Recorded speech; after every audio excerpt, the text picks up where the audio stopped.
آپ نے فرمایا تجھے اللہ کی قسم دے کے میں پوچھتا ہوں بتا جب تو آ رہا تھا اس جماعت پہ تیری نظر پڑی تو دل میں تو یہ خیال نہیں کر رہا تھا کہ کتنے بیوقوف لوگ ہیں فضول وقت گزار رہے ہیں فالتو بیٹھے ہوئے ہیں گپے مار رہے ہیں فالتو تفریح کرتے بیٹھے ہوئے ہیں دنیاوی باتوں میں مشغول ہے ان سے میں کتنا بہتر ہوں کہ ابھی مسجد جا کے نماز پڑھوں گا؟ کیا تو یہ دل میں نہیں سوچ رہا تھا؟ اس نے کہا محمد سچ فرمایا آپ نے واقعی میرے دل میں یہی خیال آ رہا تھا۔ آقا دل کے حال جان رہے ہیں۔ حضور نے بتا دیا ہے میرے صحابہ کی جماعت تم ظاہر دیکھ کے متاثر ہو میں تو ان کے باطنوں کو دیکھتا ہوں۔ تم جس کی تعریف کر رہے ہو اس کی بدبختی کا یہ عالم ہے کہ تمہیں فالتو بیٹھا ہوا سمجھ رہا ہے، تمہیں دنیاوی کاموں میں مشغول سمجھ رہا ہے، اور اس کی جہالت کا عالم دیکھو۔ میں کہتا ہوں وہ کتنا بڑا جاہل تھا، وہ سوچ یہ رہا ہے کہ صحابہ سے بہتر میں ہوں، اس میں ابو بکر ہے میں ان سے بہتر ہوں، اس میں عمر ہے میں ان سے بہتر ہوں، اس میں عثمان ہے میں بہتر ہوں۔ یہ کتنی گھٹیا سوچ تھی اس کی۔ وہی سوچ کے آج کچھ لوگوں میں نہیں آ گئی ہے کہ یہ سنی تو فالتو ہے جو بزرگوں کے پیچھے پڑے ہوتے ہیں، پیروں کے چکر میں پڑے رہتے ہیں۔ ہم کتنے گریٹ، ہر لمحہ عبادت میں، ہر لمحہ عبادت میں۔ تصور تو وہی چلا ہے نا، یہ تو گپے مارنے میں لگے ہوتے ہیں، میلاد کی مجلس، فاتحہ کی مجلس، عرس کی مجلس، ان کو مجلسوں کے علاوہ کام نہیں۔ ہم کتنے اچھے ہیں کہ 40 دن کا چلہ، 45 دن کا چلہ، 1 چلہ، 2 چلہ، 4 چلے، چلے ہی چلے۔ تصور دیکھیں وہیں سے آ رہا ہے۔ اور میں نے حوالہ دیا، پھر عرض کر لوں ایک ایک بات، خدا کی قسم حوالے سے حوالہ نہ ملے مجھے بلائیے گا، اپنے پیسوں سے آؤں گا، لیکن ایک شرط ہے، جو چیلنج یہ کرے کہ حوالے جھوٹے تھے اس سے پہلے اسٹیمپ پیپر پہ لکھوا دیجیے گا کہ اگر تو بدعقیدہ ہے حوالے دکھانے کے بعد تو توبہ کر لیں گا۔ پھر میں ساری ذمہ داری اپنے روپیے سے اپنے خرچ سے میں انشاءاللہ کہ اس کو حوالے دکھانے کے لیے تیار ہوں۔ الابریز صفحہ نمبر 277، امام احمد بن مبارک اس کتاب کے مصنف، بہت بڑے امام ہیں۔ تو اس نے کہا محمد آپ سچ فرما رہے، لیکن اس کی جہالت تو دیکھو، صحابہ کے بارے میں سوچ رہا ہے کہ خالی بیٹھے۔ اس جاہل کو یہ نہیں پتا تھا ارے یہ فضول نہیں بیٹھے تھے، اس بزم میں مصطفیٰ تھے، مصطفیٰ کا دیکھنا بھی عبادت ہے، مصطفیٰ کی صحبت میں بیٹھنا بھی عبادت ہے۔ وہ فضول کہاں بیٹھے تھے، وہ تو اب بہترین عبادت میں مشغول تھے، وہ تو کعبے کے کعبہ کو دیکھ رہے تھے۔ لیکن اس کی عقل دیکھیے، عبادتوں پہ غرور تھا اس کو۔ ارے رسول تو بہت بڑی ذات ہے۔ مولانا روم رحمت اللہ علیہ فرماتے ہیں صحبت یک سعد با اولیاء بہتر عد 100 سالہ عبادت بیریا۔ اللہ کے ولی کی صحبت، ایک گھڑی کی صحبت 100 سال کی بیریا عبادت سے بہتر ہے۔ ولی کی صحبت میں ایک گھڑی بیٹھ جانا، اور جہاں نبی ہو، ولیوں کا تاجدار ہو، نبیوں کا سلطان ہو، وہ لمحہ ہر لمحہ صحابہ کا عبادت۔ اس نے کہا محمد سچ کہہ رہے۔ سرکار نے بڑے غصے کے عالم میں جلال میں فرمایا ناراضگی کے ساتھ چل دفع ہو جائے یہاں سے۔ صحابہ پہ کھل گیا تھا کہ اس کی حقیقت کیا ہے، ہم اس کی تعریف کر رہے ہیں اور کم بخت ہمارے بارے میں اتنے برے نظریے اور خیالات رکھتا ہے۔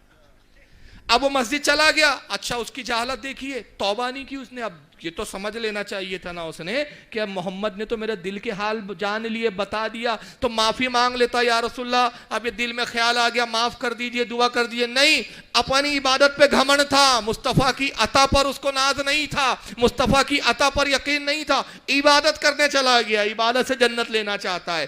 اب مسجد میں گیا، نماز میں مشغول ہوا، آقا نے فرمایا کون ہے جو اس کو قتل کرے؟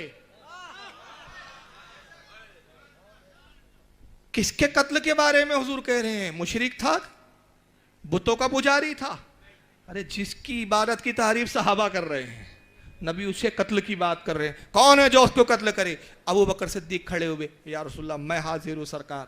آقا نے تلوار دکھا، ابو بکر جاؤ قتل کر دو۔ حضرت ابو بکر صدیق گیا۔ انس بن مالک کہتے جب ابو بکر مسجد میں داخل ہوئے تو ان کا بیان ہے کہ میں نے دیکھا کہ وہ نماز کی حالت میں کھڑا تھا، نماز پڑھ رہا ہے۔ تو ابو بکر صدیق کے دل میں خیال آیا، اور یہ وہی خیال آیا جو آج ہمارے سنیوں کے دل میں آ جاتا ہے۔ اس حدیث نے پورا واضح کر دیا کیا سمجھنا ہے تمہیں اور کیا جاننا ہے۔ خیال ہی آیا یہ نماز پڑھ رہا ہے، نمازی کو کیسے قتل کر دوں؟ یہ اللہ کی عبادت میں مشغول ہے، اس حالت میں کہ جب یہ اللہ کی عبادت کر رہا ہو اسے کیسے قتل کر دوں؟ جبکہ آقا کی حدیث ہے، حضور نے فرمایا جو ہمارے قبلے کی تعظیم کرے، جو ہمارے قبلے کی طرف رخ کر کے عبادت کرے، اس کو قتل نہ کرو، اس کو کافر نہ کہو، یہ حضور ہی نے تو فرمایا ہے۔ چلو بہتر ہے کہ میں رسول اللہ سے پوچھ لوں، اللہ کے نبی وہ نماز کی حالت میں پھر کیا حکم ہے؟ حضور جو حکم دے اس کے مطابق عمل کروں گا، اس خیال کے ساتھ آتے ہیں۔ ابو بکر جب آئے، حضور نے فرمایا ابو بکر کیا اس کو قتل کر دیا؟ اللہ کے نبی قتل تو نہیں کیا سرکار، وہ نماز کی حالت میں، حضور کیا حکم ہے؟ سرکار نے کوئی حکم صادر نہیں فرمایا، تلوار لے لی، کچھ دیر خاموشی رہی، صحابہ ادب کے ساتھ خاموش بیٹھے ہوئے، پھر فرمایا کون ہے جو اس کو قتل کرے؟ حضرت عمر کھڑے ہوئے، یا رسول اللہ میں حاضر ہوں۔ سرکار نے کہا عمر جاؤ قتل کرو۔ حضرت عمر جب پہنچے تو وہ سجدے کی حالت میں تھا۔ حضرت عمر کے دل میں بھی وہی خیال آیا، یہ تو سجدے کی حالت میں، اور حضور ہی کی تو حدیث ہے کہ بندہ اپنے رب سے سب سے زیادہ قریب حالت سجدہ میں ہوتا ہے، یہ قرب خاص خدا بندی میں، اور میں اس حال میں اس کو قتل کروں؟ مناسب معلوم نہیں ہوتا۔ چلو حضور سے پوچھنا چاہیے، آج یہی تو سنیوں کا حالت ہے نا، ارے یہ نمازی اس کو کافر کیسے بول دے، یہ داڑھی والا اس کو کافر کیسے بول دے، ہم سے بڑھ کر عبادت گزار ہے اس کو کافر کیسے بول دے؟ یہ حدیث میں بتایا کہ یہ کشمکش اور ہے، لیکن مصطفیٰ صلی اللہ علیہ وسلم کی مرضی ان کے بارے میں کچھ اور ہے، حضور کا حکم ان کے بارے میں کچھ اور ہے۔ یہ حضرت ابو بکر عمر کے بشری تقاضے تھے کہ دل میں یہ فطری طور پر خیال آیا، واپس آئے کہ حضور سے پوچھوں۔ فرمایا عمر کیا اس کو قتل کیا؟ اللہ کے نبی وہ تو سجدے کی حالت میں، سرکار آپ ہی نے تو فرمایا ہے کہ بندہ اپنے رب سے سجدے میں سب سے زیادہ قریب ہوتا ہے۔ حضور نے کوئی جواب نہیں دیا، تلوار لے لی، کچھ دیر پھر خاموشی چھائی ہوئی ہے۔ حضور نے فرمایا کون ہے جو اس کو قتل کرے؟ اب اس بار حضرت علی کھڑے ہوئے، یا رسول اللہ میں حاضر ہوں۔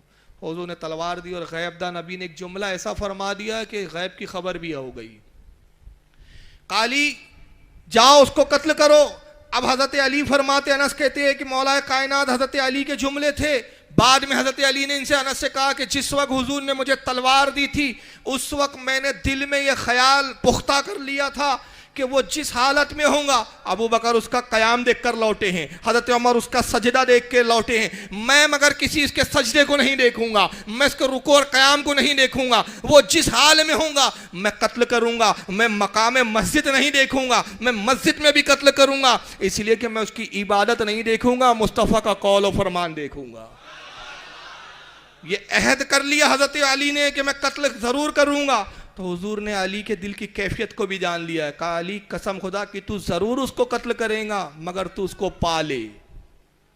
بتایا کہ تجھے ملے گا نہیں، تیرا ارادہ تو قتل کا ہے مگر تجھے وہ ملے گا نہیں۔ حضرت علی کہتے ہیں میں جب گیا دیکھا تو وہ جا چکا تھا، میں نے ادھر ادھر تلاش کیا نظر نہیں آیا، باہر مسجد کے نکلے دیکھا تو گرد و غبار نظر آئی۔ ایک شخص سے پوچھا یہ گرد و غبار کیسی ہے؟ کہا یہ قافلہ جا رہا ہے۔ کہا کیا اس قسم کے ایک نوجوان کو دیکھا؟ کہا وہ اسی قافلے میں تو دیکھا گیا۔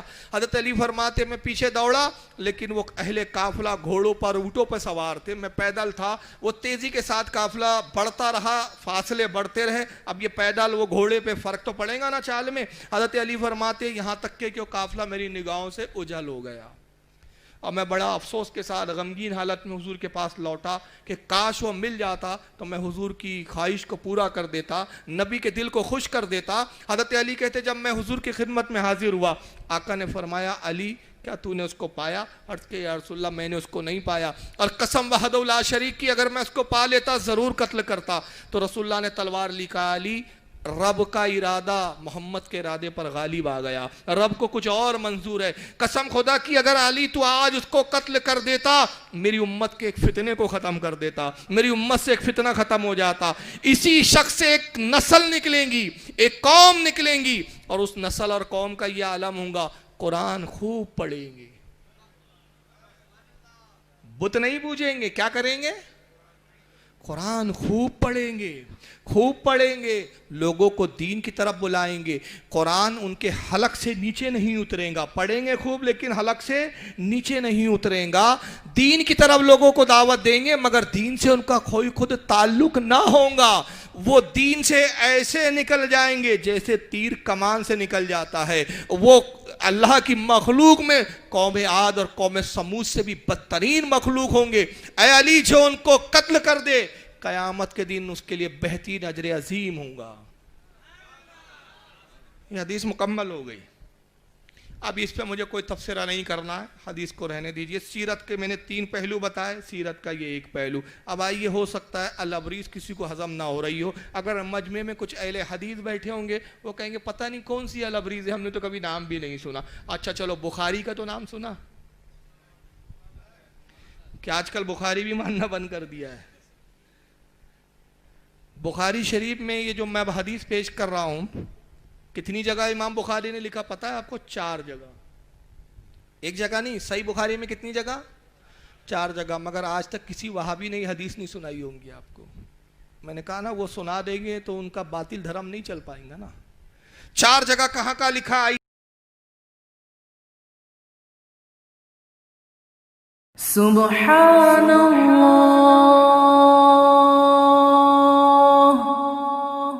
والحمد